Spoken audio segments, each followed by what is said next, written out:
২৬ সালকে স্বাগত জানাতে কুয়াকাটায় ভিড় বেড়েছে পর্যটকদের। এ নিয়ে বিস্তারিত জানাতে কুয়াকাটা সমুদ্র সৈকত থেকে যুক্ত হয়েছেন সহকর্মী জসিম পারভেজ। জসিম, কুয়াকাটায় পর্যটকদের সমাগম কেমন দেখছেন, কি পরিমাণে হোটেল মোটেল বুকিং করা হয়েছে সেখানে জানাবেন।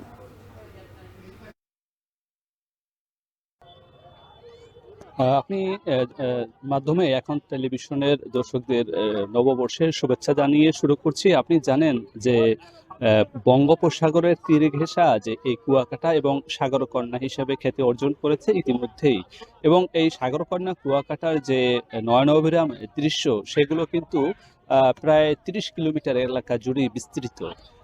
এখানকার যে গঙ্গামতী চর, কাউয়ার চর, সেখানে পর্যটকরা আজ ২০২৬ সালে যে প্রথম সূর্য উদয়ের দৃশ্য সেখানে তারা অবলোকন করেছেন, এবং সেখান থেকে তারা বঙ্গোপসাগরের বুকে জেগে ওঠা যে চর বিজয়, সেই চর বিজয়ে গিয়েছেন। সেখানে লাল কাঁকড়ার বিচরণ এবং অতিথি পাখির যে সমারোহ রয়েছে সেখানে তারা ছুটে চলেছেন স্পিড বোট যোগে এবং ট্রলার যোগে।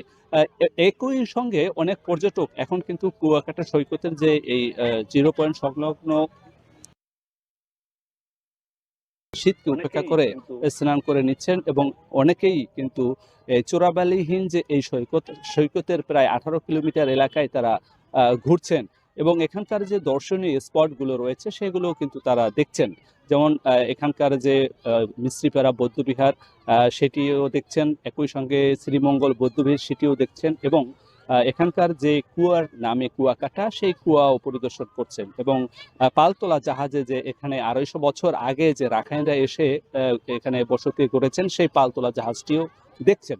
এছাড়া যে এখানকার যে পায়রা বন্দর, পায়রা তাপবিদ্যুৎ কেন্দ্র সহ অন্যান্য যে স্পট রয়েছে সেখানেও কিন্তু তারা ঘুরছেন এবং দেখছেন।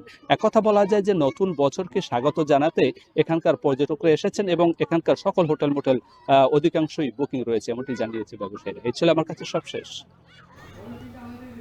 কুয়াকাটায় পর্যটকদের সমাগমের খবর জানাচ্ছিলেন সহকর্মী জসিম পারভেজ।